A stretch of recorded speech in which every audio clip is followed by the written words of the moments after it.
चुनाव आयोग पर मद्रास हाईकोर्ट की सख्त टिप्पणी। दूसरी लहर के लिए सिर्फ चुनाव आयोग जिम्मेदार, हाईकोर्ट ने कहा। अधिकारियों के खिलाफ हत्या का केस चलना चाहिए, हाईकोर्ट ने कहा। चुनाव आयोग ने रैलियों को नहीं रोका, मद्रास हाईकोर्ट का ऑब्जर्वेशन। हम 2 मई की मतगणना रोक सकते हैं, मद्रास हाईकोर्ट ने कहा। प्रोटोकॉल बनाए, नहीं तो काउंटिंग रोकने पर मजबूर हो जाएंगे, मद्रास हाईकोर्ट ने कहा।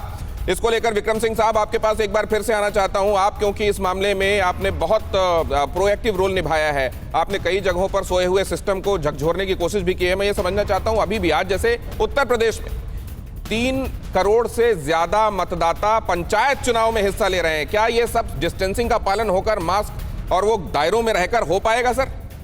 सवाल ही नहीं, ये परियों की कहानी है। और ये जिस तरीके के कोविड अप्रोप्रिएट बिहेवियर की धज्जी उड़ाई जा रही है, हम लोगों ने कुछ भी सुनिश्चित नहीं किया और ये आत्मघात से कम नहीं है।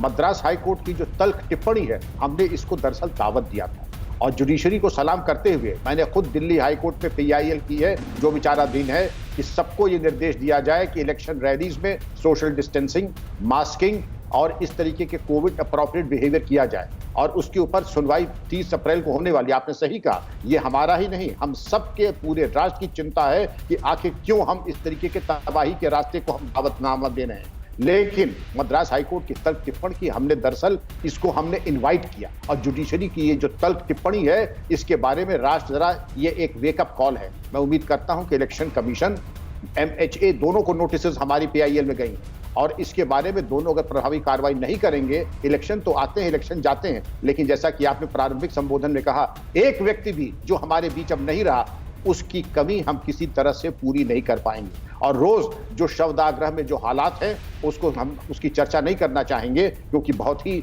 वो दुखी करने वाला और उद्वेलित करने वाला वो परिदृश्य है। लेकिन ये चीजें अगर हैं तो इलेक्शन हमारे लिए उतना प्रासंगिक नहीं है जितने कि अपनी जानें बचाना, अपने परिवारों को सुरक्षित रखना और समस्त लोगों को, देश को सुरक्षित, वो ज्यादा आवश्यक है। इलेक्शन तो हम मुलतवी कर सकते थे, पोस्टपोन कर सकते थे, और मैं समझता हूं कि एक प्रबुद्ध वर्ग ऐसा है जिसका सारे इलेक्शन देश के मुलतवी हो जाने चाहिए 3 महीने, जब तक कि हम कोरोना काल पे और कोरोना पर एक कम से कम वांछित नियंत्रण न कर पाए। विजय प्राप्त हो ना हो, लेकिन वांछित नियंत्रण, दवाओं की आपूर्ति, ICUs इनकी व्यवस्था न कर लें, तब तक इलेक्शन के बारे में हम सोचना भी नहीं चाहिए था, मुलतवी कर देना चाहिए था। डॉक्टर सुरेश, क्योंकि LNJP से जुड़े हुए हैं, वहां के डायरेक्टर, मैं एक बात आपसे ये जानना चाहता हूं, पिछले 10 दिनों में आपने स्थितियों में कितना परिवर्तन महसूस किया है?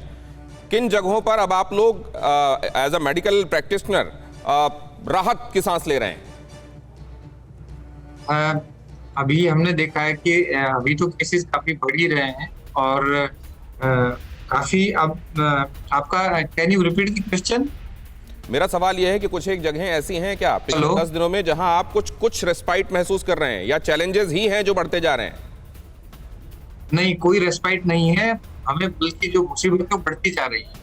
हमारे पास जो पेशेंट्स का लोड है वो बढ़ता जा रहा है। ऑक्सीजन का बीच में स्ट्रगल काफी ज्यादा था, अभी थोड़ा सा पिछले 2 दिन से जो ऑक्सीजन का जो है वो स्ट्रीमलाइन हुआ है।